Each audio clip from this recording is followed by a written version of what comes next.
ലോക മൃഗക്ഷേമ ദിനം. മൃഗങ്ങൾക്കു വേണ്ടിയും ഒരു ദിനം.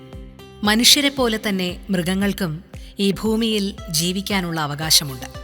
അവയ്ക്കാവശ്യമായ ഭക്ഷണത്തിനും സ്വൈരവിഹാരത്തിനുമൊക്കെയുള്ള അവകാശം മൃഗങ്ങൾക്കുമുണ്ട്.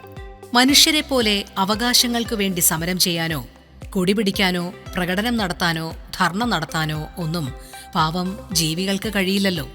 അപ്പോൾ അവർക്കു വേണ്ടി മനുഷ്യൻ തന്നെ ഇടപെടണം. അങ്ങനെ മൃഗങ്ങളുടെ ക്ഷേമത്തിനും അവകാശങ്ങൾക്കും വേണ്ടി ഒരു ദിനം.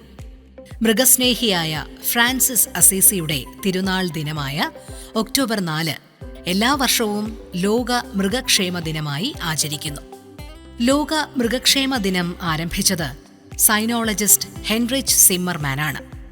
1925 മാർച്ച് 24 ജർമ്മനിയിലെ സെർലിനിൽ സ്പോർട്ട് പാലസിൽ ആണ് അദ്ദേഹം ആദ്യത്തെ ലോക മൃഗക്ഷേമ ദിനം സംഘടിപ്പിച്ചത്.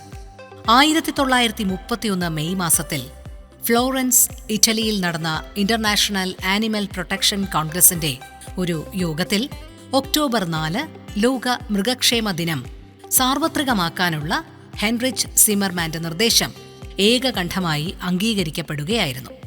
ഭൂമിയിൽ മനുഷ്യരെപ്പോലെ തന്നെ മറ്റെല്ലാ ജീവികൾക്കും ജീവിക്കാനുള്ള അവകാശമുണ്ട്.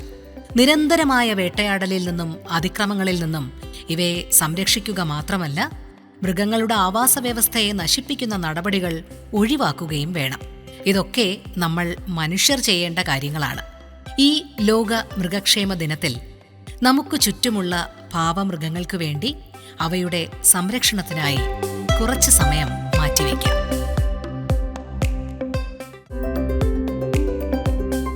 ഇന്നലകൾ ഇന്ന് powered by hotel Chitra, pure vegetarian, Marthandam, Kanyakumari, Nagercoil.